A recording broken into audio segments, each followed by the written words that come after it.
I'm Benjamin, and the highway has always been my escape until that fateful night when the ordinary morphed into the inexplicable. I had been driving home after a long day when I noticed an unusual anomaly, a series of abandoned vehicles lining the roadside, as if dropped there by unseen hands. The eerie stillness of the highway, combined with an oppressive fog, sent shivers down my spine. My pulse quickened as I passed by, each car a silent witness to a story best left untold. A sense of foreboding urged me to pull over near one of the vehicles. I stepped out and, in the fading light, inspected a rusted sedan. The interior was coated in a fine layer of dust, and scattered personal items hinted at a sudden departure. I felt an inexplicable pull toward one object, a faded photograph of a young woman labeled Charlotte. Her eyes seemed to plead with me, imploring me to remember something long forgotten. Without warning, I heard distant footsteps behind me, but every time I turned, there was nothing but the oppressive mist, compelled by curiosity and an unshakable dread. I returned to my car and resumed my journey. The highway gave way to a narrow rural road that led me toward a dense forest. With every mile, the weight of the mystery grew heavier, and I felt as if I were driving toward a destiny I couldn't escape. In the forest's edge, where the trees grew so thick that light was a rare commodity, I encountered a decrepit cabin. Its windows were dark voids, and the door hung loosely on its hinges, creaking in the cold wind. Inside the cabin, remnants of a bygone era lay scattered: old diaries, broken furniture, and cryptic symbols etched into the walls. As I flipped through one of the diaries, I discovered entries detailing the tragic fate of a family haunted by inexplicable phenomena. The recurring mention of Charlotte struck me as though the past and present were colliding. An oppressive presence seemed to swirl in the stagnant air, and I felt eyes watching my every move. In the midst of that chilling encounter, the cabin door slammed shut, trapping me in a prison of my own making. Desperate to escape, I burst out of the cabin and raced back into the forest's depths. The trees loomed like silent judges as I navigated the labyrinth of shadows and twisting paths. At a small clearing, the remnants of a stone monument inscribed with a name, Fiona, offered a momentary pause, a final resting place for a soul lost in time. There, as the wind whispered secrets among the leaves, I realized that my encounter on the highway had been merely the prelude to a deeper, more harrowing truth. In that forest, amidst memories and spectral echoes, I vowed to carry the legacy of those forgotten and unravel the mystery that had claimed them. I was driving along the desolate highway at dusk when I first sensed something was off. My name is Ethan, and that night, the road seemed to whisper secrets I couldn't ignore. The hum of my engine was the only sound as I merged onto the lonely stretch of asphalt. I'd left behind a chaotic day in the city, desperate for solitude, when I noticed a dim light flickering in the distance. As I neared, I saw a battered truck parked on the shoulder, its windows dark and inviting. I slowed down, curiosity mixing with an inexplicable dread. I pulled up beside the truck and, against my better judgment, approached it. The metallic scent of rust and old oil filled the air as I stepped out, my heart pounding in a rhythm I couldn't control. A chill ran down my spine when I heard a low moan emanating from within. My trembling hand reached for the door handle, and as it creaked open, I caught a glimpse of something that defied explanation: a figure, transparent and glowing, silently pleading with eyes full of sorrow. The apparition's face was hauntingly familiar, yet I couldn't recall ever meeting it. Frozen in disbelief, I stumbled back and retreated to my car. The highway had transformed. The once sterile road now pulsed with an eerie luminescence. I drove on, the spectral image etched in my mind, until the asphalt gave way to gravel. The landscape shifted. Roadside trees arched overhead like silent sentinels. I soon found myself at the edge of a vast, forbidding forest. The towering pines loomed as if guarding long-forgotten secrets, and the wind carried murmurs of lost souls. Inside the forest, the air was damp and heavy with decay. Every step I took felt as if I were trespassing in a domain where time had long since withered away. In the dim light, I encountered relics of an abandoned settlement, a rusted sign reading Oliver's Rest, and remnants of a fire pit, still smoldering with embers that refused to die. I pressed on, desperate for answers, yet terrified of what lurked beyond the next bend. The spectral presence, now an obsession, haunted every shadow, every rustle of leaves. I finally reached a clearing where the forest opened to reveal an ancient stone monument draped in moss. At that moment, the ghostly figure from the truck reappeared, its eyes brimming with silent anguish. I felt an overwhelming compulsion to uncover its story, as though my destiny was intertwined with the mysteries of that cursed night. Trembling, I knelt before the monument, vowing to remember the spectral warning and honor the lost soul's plea. In that forest, beneath a canopy of haunted whispers, my life was forever altered. My name is Amelia, and I never imagined a routine drive on the highway could lead to such dread. It began on a rainy evening when I left my friend's house, seeking refuge from a storm. The highway stretched out before me like an endless ribbon of wet despair. Raindrops blurred the headlights, and the rhythmic patter on my windshield created an almost hypnotic cadence. As I navigated the slick curves, I noticed a strange figure standing by the roadside, dressed in a vintage coat, its eyes reflecting a sorrow that chilled my blood. Against my instincts, I slowed and rolled down the window. The figure didn't speak, merely raised a trembling hand in silent plea. I couldn't shake the feeling that this person was not what they appeared to be. The storm grew fiercer, and as lightning split the sky, the figure vanished. My pulse raced as I continued down the highway, each mile intensifying the sense of foreboding. I began to suspect that the rain itself was concealing more than just water. It was a shroud for a hidden terror. Eventually, the asphalt gave way to a winding country road leading to an expansive forest.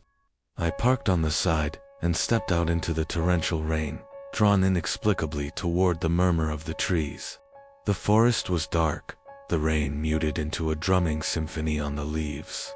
With each step, the air grew colder, and I felt the oppressive weight of unseen eyes watching me. In a clearing, I discovered a peculiar relic, a shattered pocket watch, engraved with the name Gideon. Its ticking, though broken, echoed in the silence. Each pulse a reminder of time lost. Haunted by the spectral encounter on the highway, I continued deeper into the forest. The path became erratic, overgrown with vines and tangled roots. Every rustle in the underbrush made my heart leap. Then, in a moment of bone-chilling terror, I heard soft, desperate whispers surrounding me. They were indistinct, as if carried on the wind from another realm. The voices merged into a mournful chorus that spoke of betrayal and loss. I knew that the figure I'd seen earlier was somehow connected to this place, a tragic soul cursed to wander between worlds. At last I reached a clearing where ancient oak trees encircled a forgotten graveyard. In that eerie tableau, I felt the full force of the horror that had stalked me from highway to forest. The rain ceased, leaving an oppressive stillness that magnified every heartbeat. I knelt beside a weathered tombstone, silently promising to seek the truth behind the haunted figure and the cryptic legacy of Gideon. In that frozen moment, amidst spectral echoes and the rustle of ancient leaves, I realized that some mysteries are destined to remain forever unsolved. My name is Charlotte, and I once believed that a drive on a quiet highway was the perfect antidote to life's chaos.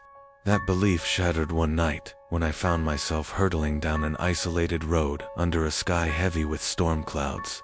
The highway, slick with rain and lit only by my headlights, soon became a stage for a terror I could scarcely comprehend. A sudden flash of lightning revealed a peculiar sight. A series of inexplicable tire tracks veering off the road, as if drawn by an invisible hand. I slowed my car, heart pounding as I tried to piece together the strange phenomenon. Compelled to investigate, I pulled over near a stretch of deserted pavement and stepped out into the lashing rain. I had barely reached the curb when I noticed a shadow moving swiftly among the puddles. A figure, cloaked in darkness with eyes that glinted like shards of glass. I couldn't discern any features, only the overwhelming sense that this presence was not of this world. Its silent pursuit sent waves of terror through me, and I dashed back to my car. The memory of that piercing gaze seared into my mind. With trembling determination, I resumed driving, the highway now a blurred montage of rain, fear, and unanswered questions. Soon the road narrowed, giving way to a serpentine path leading into a vast, foreboding forest. The trees loomed like ancient titans, their branches clawing at the heavy sky. I parked at the forest's entrance and stepped into a realm where nature itself seemed to mourn. The forest floor was littered with decaying leaves and shattered dreams, each step echoing the sound of my rapid heartbeat. In the depths of the forest, I discovered an abandoned clearing dominated by a crumbling stone altar. Scrawled upon its surface were cryptic symbols and a single name, Harper. The air was thick with the coppery scent of old blood, and the whisper of secrets too terrible to voice aloud. As I circled the altar, a spectral wind picked up, stirring the fallen leaves into a frenzied dance. The presence from the highway seemed to manifest here, its energy mingling with the raw, ancient power of the forest. I felt as though I were caught in a time loop of despair, destined to witness a ritual that defied mortal understanding. With every fiber of my being, I resisted the pull of that dark force. I retreated slowly, never once daring to glance back at the altar or the swirling shadows that surrounded it. But as I reached the forest's edge, a final echoing wail followed me, a mournful dirge that promised the terror was far from over. That night, I learned that the highway's mysterious omen had led me into a labyrinth of ancient curses and spectral rituals. In that forsaken forest, my soul was indelibly marked by a darkness that defied explanation. I'm Daniel, and nothing prepared me for the night I encountered true malevolence. Driving along the open highway, under a starless sky, I felt the freedom of the road until an unsettling vibration in the air disrupted the silence. As I cruised through the night, the asphalt shimmered strangely beneath my tires, as if concealing a secret. Then I noticed a peculiar sight, a small, antique car parked awkwardly at the roadside, its engine off and its windows fogged. The name? Isabella was etched delicately on its door, a detail so out of place it made my skin crawl. Against every instinct, I pulled over. I stepped out into the chill and approached the car, my breath visible in the cold night air. The interior was adorned with relics from another Tima porcelain doll, with cracked features, faded letters in a neat cursive, and a photograph of a family I'd never known. I sensed that the car was a time capsule of forgotten grief. As I reached to touch the steering wheel, the silence shattered with a distant scream that reverberated through the still night. I jerked my hand back, adrenaline surging as I realized that some force was urging me to uncover a sinister history. I hurried back to my vehicle and resumed my journey, my mind in turmoil. The highway soon gave way to a narrow road that slithered toward an ominous forest. With each passing mile, the landscape grew wilder, the trees denser, until the modern world was nothing more than a fading memory. Arriving at the forest's edge, I parked and stepped into a realm that felt like the domain of nightmares. The forest was alive with rustling leaves and unspoken warnings. I could almost hear the echoes of long-forgotten voices pleading for release. Deep within the forest, I found myself before a crumbling mausoleum enveloped in ivy. The inscription Jasper was barely visible, worn away by the relentless passage of time. Inside, the air was thick with decay and the unmistakable aura of dread. I wandered the shadowy corridors, each step echoing in the oppressive silence. Then, in a final, heart-stopping moment, the antique car from the highway materialized beside me, a spectral echo of the past, its headlights flickering like dying embers. I felt the overwhelming presence of a malevolent force that had lured me from the safe familiarity of the road to this nightmarish sanctuary. In that haunted mausoleum, as the full gravity of my situation settled in, I understood that I was entangled in a horror beyond mortal reckoning. The forest seemed to pulse with an ancient, unspeakable power, and I knew that leaving would not erase what I had seen.